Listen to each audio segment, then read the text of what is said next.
Chapter 70 of Married Thrice to Salted Fish. Xiao Jie was having a great time and won't be coaxed into leaving for a while. Huan Tong brought over a table, chair, and heater. Young master, please sit while you wait. Lin Qingyu instructed, bring over another chair for Steward Shi. Madam, thank you for your courtesy, Shirang said with lowered eyes. But Shirang is but a servant. How could I possibly sit together with the general's wife? Lin Qingyu threw out lightly, His Highness doesn't see Steward Shi as a servant. Steward Shi, too, should refrain from always labeling himself so. No matter what Shirang thought in his heart, he still maintained a humble expression on his face. His Highness is of such a temperament that he often plays with the servants in his palace. While His Highness does not understand the rules, Shirang dares not understand. Lin Qingyu smiled slightly, but a bit of coldness appeared in his eyes. It seemed that there is no convincing Steward Shi to share with me this cup of tea. The madam is unparalleled in elegance and beauty. It is simply incomparable. How can a lowly person such as this little one have the blessing of drinking with the madam? Lin Qingyu no longer forced him and said dispassionately, Then, as you wish. Shirang stood behind Lin Qingyu and took measure of this renowned beauty of the capital, revealing none of his feelings or intentions. Lin Qingyu's appearance was impeccable. Just by sitting here quietly and sipping tea, he managed to turn this cold training grounds into an elegant and exquisite picture scroll. However, the more breathtaking the beauty, the more dangerous. Lin Qingyu had first been married to young Master Hao and then to General Gu. He was once a close minister of the emperor. Nowadays, though without any official position, he was free to enter and leave the palace. How could such a person not have shrewdness and cunning? Lin Qingyu noticed Shirang's gaze and said, Why does Steward Shi look at me instead of keeping his eyes on His Highness? Shirang was exposed by Lin Qingyu, but he still maintained his composure. This little one is looking at the tea the madam is holding. Just now, His Highness was full of nothing but praise for your home's tea, saying that it is better than even the tea in the imperial palace. I was wondering if the madam would be so kind as to allow this little one insight as to secret behind this tea. Lin Qingyu put down the teacup and said, Steward Shi's every thought truly is for the sake of His Highness. In the future, when His Highness goes to preside over his fief, will you also be going with him? This is but natural. Are you willing though? Shirang's long and narrow phoenix eyes narrowed, aghast. This little one simply does not understand what the madam means. Lin Qingyu caught the slight change on Shirang's face and the corners of his mouth pulled up, intrigued. If you stay in the capital, stay in the palace, Steward Shi may yet to be imperial supervisor, court eunuch of the seal, but once you go with His Highness to his fief, you can only be a castrated steward forever. The word castrated pierced right into Shirang's marrow, but as he has been stabbed a lot, he was capable of keeping his balance no matter when and where. Court eunuch of the seal, madam should know what these words mean. The imperial supervisor, court eunuch of the seal, is also known as the internal prime minister. He is the head of the inner court. This is the meaning that you speak of. Shirang lowered his face. He was inherently gentle looking and reserved, paired with a somber expression. Huan Tong, watching from the side, felt chills down his spine. Does the general's wife not fear that this little one might misunderstand his words? Lin Qingyu asked back, Then, did you misunderstand?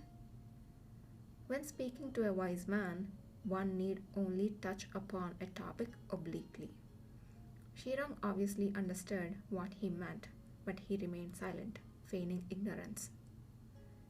His reaction was just as Lin Qingyu expected. Although Gu Fuzhao and Xiao Jie had made some friendship, it was more accurate to call it a passing acquaintance. Shirong had only met him twice. Just as Gu Fuzhao had said, to plan together a conspiracy right now was much too early. Lin Qingyu saying all these was just a way to sound him out, and Shirong's silence had already given him the answer. Since Shirong didn't trust him, he will let him taste some sweetness first. Speaking of which, His Highness has already moved out of the palace and established his own mansion, and yet he's still only the fourth prince. I remember that when the emperor had been crowned prince, several of his brothers were thereupon conferred the title of feudal kings. When the emperor ascended to the throne, these kings went on to oversee their own fiefs. Lin Qingyu said, His Majesty attends to countless state affairs. Moreover, he is currently ill. I'm afraid that he might have forgotten this matter. It would be ideal if someone were to remind him of this. Xiao Jie's biological mother had been nothing more than a maid from a provincial palace. She had given birth to Xiao Jie after having been favored by the emperor for a single night. The emperor was not very fond of the son, and Xiao Jie had not even a shred of talent for civil or military affairs. The emperor rarely ever thought of the son of his. Ordinary ministers would not be so senseless as to remind the emperor of this matter of his title lest they incur the crown princess's displeasure. If that were to be the case, the gains would not make up for the losses. As a result, the matter of Xiao Jie's title as feudal king has been delayed until now, and it has been weighing heavily on Shirong's mind. Shirong also wanted to use this matter to see how capable the general and his wife were. And so he smiled and said, I also hope that His Highness may be conferred his title as king as soon as possible. After giving a positive response, he added, It would be good to leave the capital, this place rife with trouble, as soon as possible. While the two were talking, Xiao Jie had already taken a stroll around and returned with Gu Fuzhao. Lin Qingyu handed Gu Fuzhao the tea he had prepared in advance. General, please have a drink. Gu Fuzhao smiled. Thank you, madam. Meanwhile, Xiao Jie was animatedly sharing with Shirong the feeling of riding the Fergana horse. Xiaobai might look fierce, but in front of General Gu, he is very well behaved. He goes wherever the general wills him to go. If the general wants him to go fast, he goes fast, and if the general wants him to go slow, he goes slow. Shirong said, It seems even a normal horse can do that. It's different. Xiao Jie waved his hand and explained earnestly. Obviously, I can feel the difference. Alas, I don't know how to describe it. Shirong said with a smile. We have now seen both the horse and a spear. It is getting late. It would be best that His Highness returns home. Lin Qingyu and Gu Fuzhao saw the both of them off. Xiao Jie got into the carriage first, and Shirong once again apologized to them for dropping in unannounced. He thanked them for their thoughtful hospitality and then finally said, Then I shall be taking my leave first. Wait a minute. Lin Qingyu stopped him. I will write down the secret behind the tea and give it to Steward Shi next time. Will that do? Shirong bowed, his hands cupped before his chest. He said, I thank the madam for your trouble. As soon as the carriage left, Gu Fuzhao rubbed his face and complained. Why is pretending to have facial paralysis so tiring? Lin Qingyu turned around and went back into the mansion. What's the matter? You are the one who chose to do it. I'm going to sleep. Gu Fuzhao followed after Lin Qingyu. Ever so casually, he put his hand on the other's shoulder. How was your talk with Shirang? You're right, he's an ambitious man. Gu Fuzhao smiled and said, How could I be wrong? I read the entire book. Amazing, so amazing. Lin Qingyu gave perfunctory praise. Moreover, he must mind his physical deficiency very much. I can understand. Having the person he likes smile so innocently in front of him all the time, while he can only look on helplessly as he gets married and fathers children. If it were me... Wait, Gu Fuzhao frowned. The person he likes? Who are you talking about? Shao Jie, of course. Gu Fuzhao was shocked. Why do you think that Shirang likes Shao Jie? Lin Qingyu was bewildered. Didn't you write it? Shao Cheng and Shen Haoshi, Shao Jie and Shirang? I also wrote down Shao Li and the Empress. You can't possibly think there is anything going on between this pair of mother and son, right? Gu Fuzhao tittered. You don't look it, Dr. Lin. I never took you to be so accepting. I'm ashamed of my inferiority. Oh, the shame. Lin Qingyu found himself in a rare moment of dumbfoundedness. Gu Fuzhao's words made it sound as though his thoughts were so dirty. If it isn't love, then what is their relationship? He said coolly. Don't tell me Shirang is so servile and obedient towards Shao Jie out of selfless loyalty. Gu Fuzhao said, Before Shao Jie's biological mother was favored by the emperor one drunken night, she had an affair with an imperial guard and a child was conceived. There were few people in the provisional palace and they had no proper master. The palace maid managed to hide her pregnancy for 7 to 8 months and successfully gave birth to a baby boy. Lin Qingyu was surprised. You mean Shao Jie and Shirang are half-brothers? Gu Fuzhao nodded. When the palace maid delivered Shirang, she asked someone to get him out of the palace and sent him to a distant relative to raise. That distant relative raised Shirang until he was 9 and then sent him back to the palace.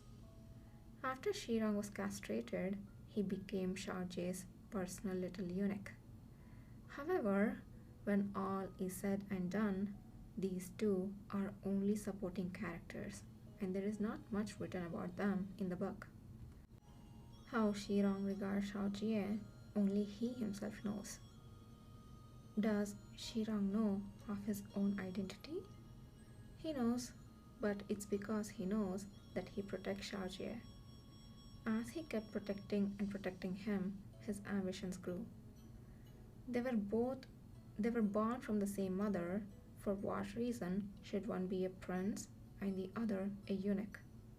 If his younger brother Prince ascends the throne one day, would that not make him the imperial older brother of the monarch of a country? Speaking of this matter, Gu Fuzhao thought that there were some things that he needed to notify Lin Qingyu of in advance.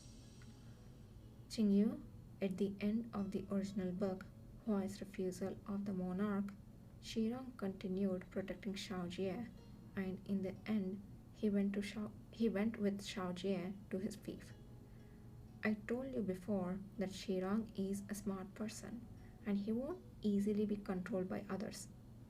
A monarch without any subtlety or shrewdness, coupled with a eunuch who yearns for power. To top it off, they are even brothers. This isn't anything good.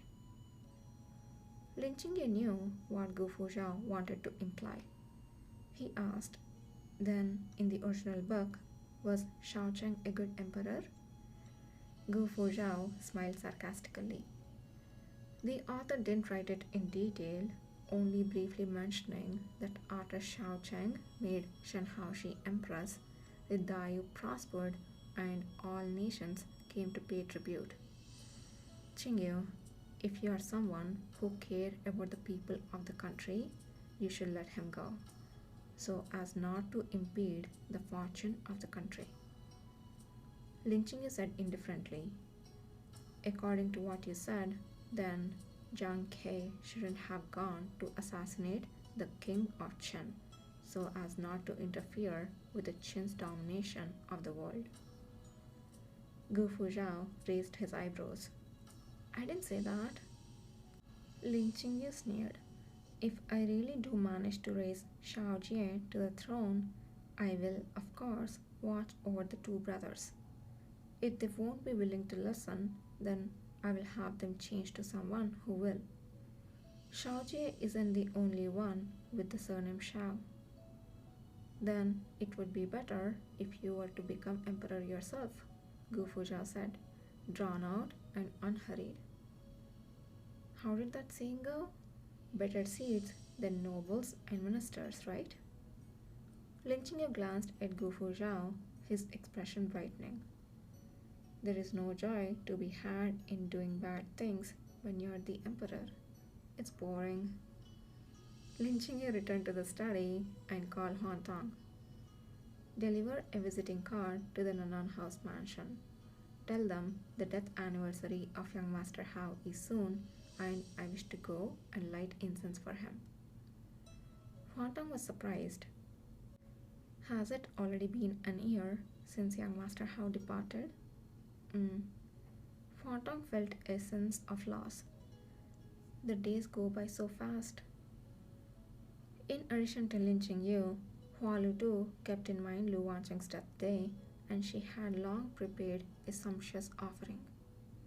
When she was preparing the dried fruit, Gu Fuzhao happened to see her. Seeing so many things laid out, Gu Fuzhao thought that they were having guests.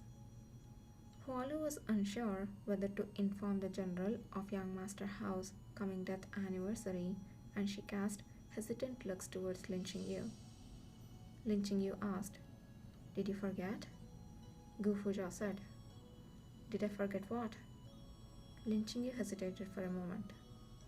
It's nothing. Lu Wancheng's final days were excruciatingly hard. He had been deliriously ill, and it was but natural that he couldn't remember that day. Even greater that half a day of terminal lucidly, he hadn't even been able to see. Gu Fuzhao being unable to remember was also a good thing. After all, it wasn't anything that would make him happy. The day before Lu Wancheng's death anniversary, the capital had its first snowfall of winter. The snow fell heavily, it kept coming down, and within half a day, the courtyard was already covered in a thick layer of snow. Gu Fuzhao returned to the mansion after morning court and couldn't wait to change out of his official uniforms. Afterwards, he went looking for Lin Qingyu in the study. Qingyu, the snow outside's so deep already. Let's go build a snowman. Lin Qingyu wasn't in the mood. This isn't the first time it snowed. Was this about building a snowman? It hardly ever snows in my hometown. For me, not building a snowman on a snowy day is simply a waste of one's life. Gu Fuzhao put out his hand to block Lin Qingyu's eyes, preventing him from reading. Let's go, Qingyu. Come and accompany your husband in playing outside today, Get Huan Tong to play with you. Gu Fuzhao wouldn't leave even after being shooed away. Dr. Lin is being so cold. Did something happen? Lin Qingyu paused. No. Gu Fuzhao asked worriedly. Am I bothering you? Should I go? Oh, he's so freaking sweet. I mean, he's a little bit dense, but he's sweet. When will Lin Qingyu realize his feelings? I cannot with this slow burn romance. Lin Qingyu was momentarily stunned. He then tried his best to smile. How could you possibly be bothering me? I just don't like snow. Gu Fuzhao looked pensive. Because of me, you. Lin Qingyu interrupted him. When it snows, I don't know when the medicines I have been trying will finish. For doctors, rainy and snowy days are never as good as sunny ones. Gu Fuzhao didn't continue insisting, nor did he go to find Huan Tong to build a snowman. He took a book from the shelf and accompanied Lin Qingyu, quietly reading. The snow fell from day to night, and it felt like even the inside of the quilt was covered with frost. Probably because of the excessive cold, it took a long time for Lin Qingyu to feel sleepy, and finally falling asleep, he suddenly woke up from a dream in the middle of the night. There is no light in the room. He borrowed the light of the moon and snow to make out the outlines of the furniture. Lin Qingyu's heart was beating like a drum. He got out of the bed, barefoot, and looked towards the upper bunk. The bed was empty. Lin Qingyu's limbs grew cold. The dream and reality seemed to intertwine. He stood in front of the bed, forcing himself to remain calm, telling himself over and over that it was just a dream. And yet, his body still uncontrollably froze in place. He couldn't move. Then came a creaking sound from the door behind him. Lin Qingyu turned around abruptly and saw the man's tall figure. Qingyu? Gu Fuzhao said in surprise. Why are you awake? Lin Qingyu opened his mouth. He wanted to speak, but no words would come out. Gu Fuzhao lit the lamp. When he met Lin Qingyu's eyes, his expression changed. He walked up to him quickly and asked, What's wrong? Where were you? Lin Qingyu forced himself to speak and found that his voice was frighteningly low and hoarse. I woke up from hunger in the middle of the night, so I went out and asked Hualu to make me a bowl of noodles. Gu Fuzhao held his cheeks. Why are your eyes red? Are you angry that I didn't share? So angry that it made you want to cry? Gu Fuzhao's palms were warm, so warm that it made Lin Qingyu's eyes sting even more. Lin Qingyu shook his head, lowering his eyes, and said softly, I just wanted to see if you were still there. Gu Fuzhao grew quiet. Suddenly, he picked him up and walked towards the bed. He then placed him on it. Lin Qingyu was momentarily dazed, feeling that this situation seemed a bit familiar. He suddenly had that mistaken feeling that he was in a dream. Gu Fuzhao knelt in front of the bed and looked up at him. The day I died, it also snowed, didn't it? Lin Qingyu asked. Didn't you see it? Gu Fuzhao smiled. Yes, I saw it. Lin Qingyu felt choked. He gritted his teeth. Liar. Gu Fuzhao made no comment on it. Don't think about the past anymore. Am I not doing well now? I don't think about it often. Lin Qingyu hesitated and then said what was in his heart. I'm a little scared. He was never one to show his vulnerable side in front of others, not even in front of Lu Wancheng and Gu Fuzhao. This was the first time. Don't be afraid. Don't be afraid. Think about it. I'm using General Gu's body this time. General Gu is so strong. I definitely won't die from illness like last time. And I'm not on the battlefield now either. Even if I were, I would just be coming up with lousy ideas in the accounts. I'm not going to die in battle. Gu Fuzhou smiled. Even though he looked like a 30-year-old man, his smile was as bright and clear as a sunny day. So, I will always be here. But Lin Qingyu was still worried. Is that true? It's true, I swear. How about I write you a letter of guarantee? Gu Fuzhou said. He really went to the table and laid out a piece of paper and started writing. As he wrote and wrote, he laughed. However, I'm 12 years older than you. You will probably still have to see me off in 50 years. Lin Qingyu tilted his head and laughed softly. Hearing his laughter, Gu Fuzhou raised his eyes to look.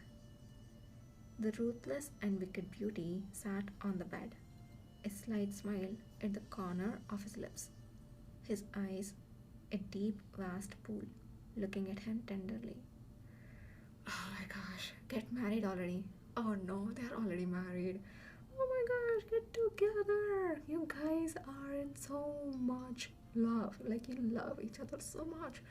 Why? I mean, it's nice. I mean, like, it's not bad. It's not bad that they feel, I mean, like, they show that they love each other. It's just that one is oblivious and the other one is just scared to say it. But every action when they are with each other just overflows with so much love. It just makes my heart melt. Like, oh, so freaking sweet.